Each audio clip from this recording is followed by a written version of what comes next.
그 어떤 10분보다 알찬 10분 뉴스 하이킥 하프타임 150만 요정 오윤혜 씨 나오셨습니다. 네, 반갑습니다. 오윤혜입니다. 댓글에 오윤혜 벌써 열받은 것 같다. 무슨 열이 받다니요. 저는 여러분들에게 기쁨을 드려야죠. 즐거움을 드려야죠. 네, 알겠습니다. 않았습니다. 네. 자, 어제 비 오고 오늘 정말 좀 쌀쌀해졌습니다. 이럴 때일수록 감기 조심하시고요. 저도 약간 목이 안 좋은 것 같아서 아침부터 계속 따뜻한 물 마시고 그랬습니다. 그렇군요. 네. 자, KBS에서 코미디 같은 일이 벌어졌습니다. 네네. 보니까 KBS 새로운 사장 후보로 박민 문화일보 논설위원, 그리고 최재훈 KBS 부산기자, 이영풍 전 KBS 신사업본부장 이 3명으로 압축이 됐어요. 예, 3명으로 추렸죠. 네, 예. 그래서 언론노조에서는 이거 다 세 사람 부적합하다. 하지만 용산에서는 박민이라는 사람을 조금 이렇게 내정설이 있는 거 박민 아니냐. 문화일보 논설위원. 네, 예. 파다했습니다.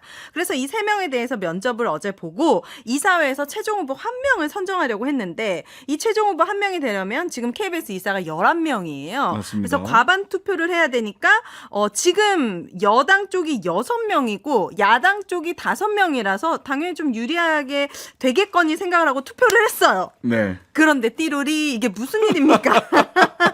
이 6명의 여당이 마음만 먹으면은 한 사람을, 명으로 예, 이렇게 갈수 몰아줄 있죠. 수가 있는데 1차에서 과반 후보가 안 나온 거예요. 네. 하나의 어떤 이탈표가 생긴 거예요. 맞습니다. 비상이 걸린 거죠. 그래서 네. 1위는 박민, 2위는 최재훈 이 2명으로 좁혀졌습니다. 네. 이제 결선 투표를 해야 되는데 네. 갑자기 KBS 서기석 이사장님이 갑자기 정회를 선포하고 1시간 동안 여권 추천 이사들 사이에 전략회의가 이루어졌다고 취재를 통해 네, 알려졌습니다.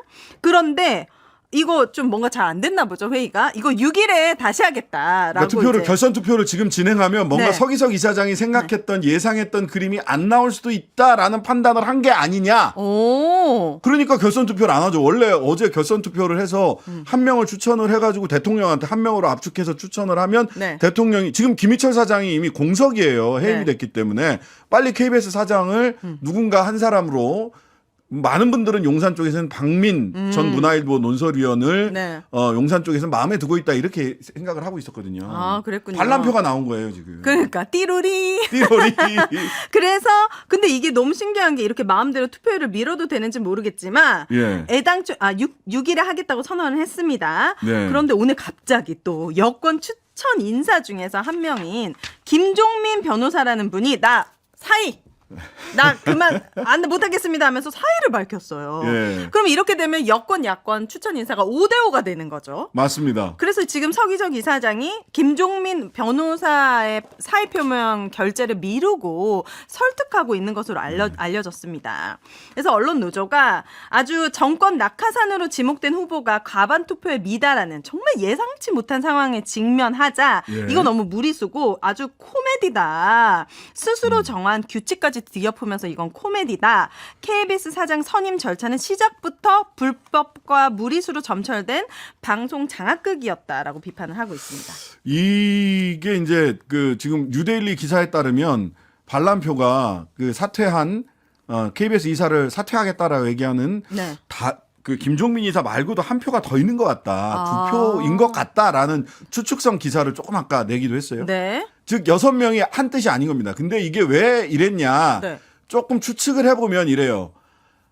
지금 KBS에 김희철 사장 물러나라라고 했던 노동조합이 제3노조 KBS 노조인가 하여튼간에 노조가 윤석열 정권과 이렇게 굉장히 뜻을 여러 군데에서 같이 하는 노조가 있어요. 네. 근데 지금 박민, 최재훈 그다음에 또 올라오신 분이 또 누구야? 이영풍 이분들은 최재훈, 이영풍 이분들은 KBS 내부 인사죠. 네. 박민 이분은 문화일보 신문쟁입니다. 말을 하자면 그쪽에서 얘기한 문화일보 전 논설위원이에요. 좀 신문쟁이에요. 다르네요. 예. 네. 근데 이제 이분이 그 이동관 그 방통위원장이랑 네. 어쩌다 보니 또 저도 같은 과인데 서울대 정치학과 동문이에요. 네. 이런 인연들이 겹치면서 박민으로 가는 거 아니냐 하니까 KBS 내부에서 소위 김희철 몰아내는데 힘을 모았던 내부가 네. 분열이 됐다고 합니다. 아. 아니 어떻게 외부에서 데리고 오냐? 신문쟁이를 KBS 사장으로 데리고 오느냐? 이제 이런 의견이 있는 거죠. 그런 가운데 김종민 이사는요. 그 전에 세월호 특조위 조사위원을 했던 분이에요. 네. 국민의힘 그 전 국민의힘 추천으로 거기에서 세월호 가족들을 폄하하는 이런 발언을 해서 굉장히 문제가 됐고 조사를 방해한 것 아니냐 이런 언론의 보도 비판의 중심에 섰던 분이고. 근데 지금 KBS 이사를 했었고. 그리고 일전에는 그 김희철 사장 물러나라 뭐 이러는데 안 물러나겠다 뭐 등등등 하니까 언론에 보도된 바로 따르면 탁자 위에 올라가서 구둣발로 발을 탁자 위를 굴렀다 이런 보도도 있었어요. 오. 그러니까 굉장히 본인 주장이 네. 강하신 분입니다. 매우 강하신 분이고 네. 액션이 강한 분인데 네. 뭔가 이분이 뭐가 안 맞았나 봐요. 그러니까 난 난 사표 안 내고. 한다. 오. 근데 이렇게 되면 김종민 이사 사표가 받아들여지면 굉장히 어려워지고 KBS 5대5. 사장 선임이 어려워지는 거예요. 5대5로 계속 가는 거죠. 네. 만약 김종민 이사가 반란표를 냈다면 박민이 아니라 어제 결선 투표했으면 다른 사람이 될 수도 있었던 상황인 거예요. 그렇네. 야권 이사들과 네. 같이. 아니 그러니까 이제 결선 투표 야 오늘 하지 마 이렇게 하고 네. 김종민 이사 그럼 나 이사 안 해 던지니까 아유 이러시면 안 됩니다 하고 말리고 있는 상황으로 보인다. 아, 그랬군요. 저는 이게 반란표라는 게 뭔가 이제 이러면 안 된다. 우리도 좀 정권에 비판적인 목소리를 내야 되는데 뭐 이런 분들이 좀 있는 줄 알았는데 제가 아는 바로는 전혀 그렇지 않습니다.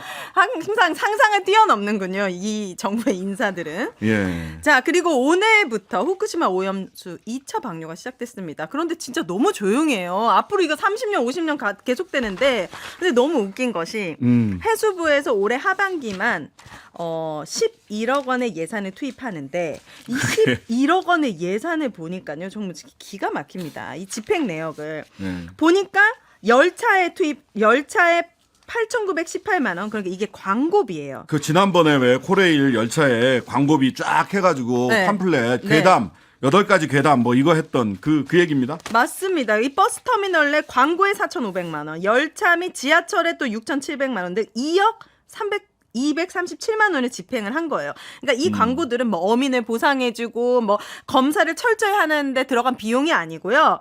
모두 오염수 방류와 관계없이 국내산 수산물은 안전합니다. 라는 것에 대해서 홍보비. 광고하는 네. 내용이었던 거예요. 그렇기 때문에 그런데 또 더 기가 막힌 거는 해수부 관계자가 당장 가용할 예산이 없어가지고 홍보 예산했던 이 10억 원 있잖아요. 이게 부산 공동 어시장 사업 예산을 전용했대요. 그러니까 이거는 이렇게 해도 되는 뭔가요? 거예요? 그러니까 부산 공동어시장 어민 여러분 이것 좀 알아보시죠. 이 저도 10억 한번 좀 알아봐야 되겠어. 이래도 되나? 아니, 부산 어시장 이분들에게 보상을 해주죠. 시험타는 판에 이거를 그냥 홍보하는데 갖다가 썼다는 것도 너무 집행도 너무 어이가 없고. 그러니까 결국에 해수부가 안정성 홍보 명목으로 집행했거나 할 예정인 예산을 종합하면은 11억입니다. 이거 그리고 보니까 해수부를 포함해 윤석열 정부가 오염수 훨씬 많아요. 안전성 홍보를 위해 지출한 예산이 확인된 금액만 28억 원이에요. 홍보. 문화체육관광부 예산으로도 집행을 했고요. 그다음에 그 동영상 는 만들었잖아요. 네. 그거는 이제 대통령실 예산으로 만들고요. 아니 이렇게 제가 만약에 가수 활동할 때 28억 원을 홍보했잖아요. 저 이미 비욘세 됐습니다.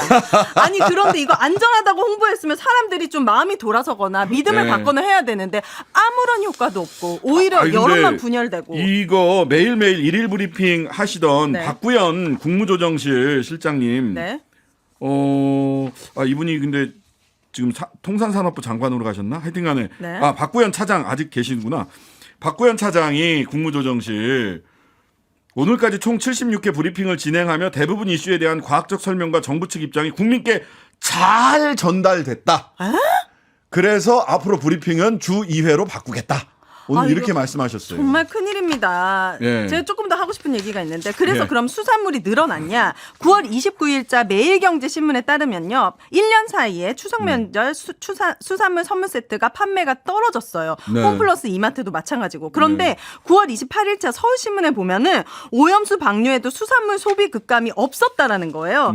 딱 들어가서 보니까요. 왜 없었냐면요. 수산물 소비 활성화를 위해서 예비비 투입을 얼마 했는지 아세요, 이번에? 얼마나 800억 원. 그렇게 많이 투입을 했어요? 지금 투입을 해가지고 급감이 없었다라고 얘기하고 있습니다. 아이고야 참 이러다가 슬금슬금 국민들이 잊기를 바라는 것은 아닐까 또는 이렇게 좀 덜 예민해지고 안 그냥 됩니다. 슬금슬금 빠져나가듯 이런 걸 바라는 게 아닐까 싶습니다. 피 같은 색은 아껴야 됩니다. 자, 뉴스하이킥 3부에서는 김행청문회 참석하고 있는 민주당 신현영 의원 연결해 보겠습니다. 오늘의 하프타임은 여기까지. 감사합니다. 감사합니다.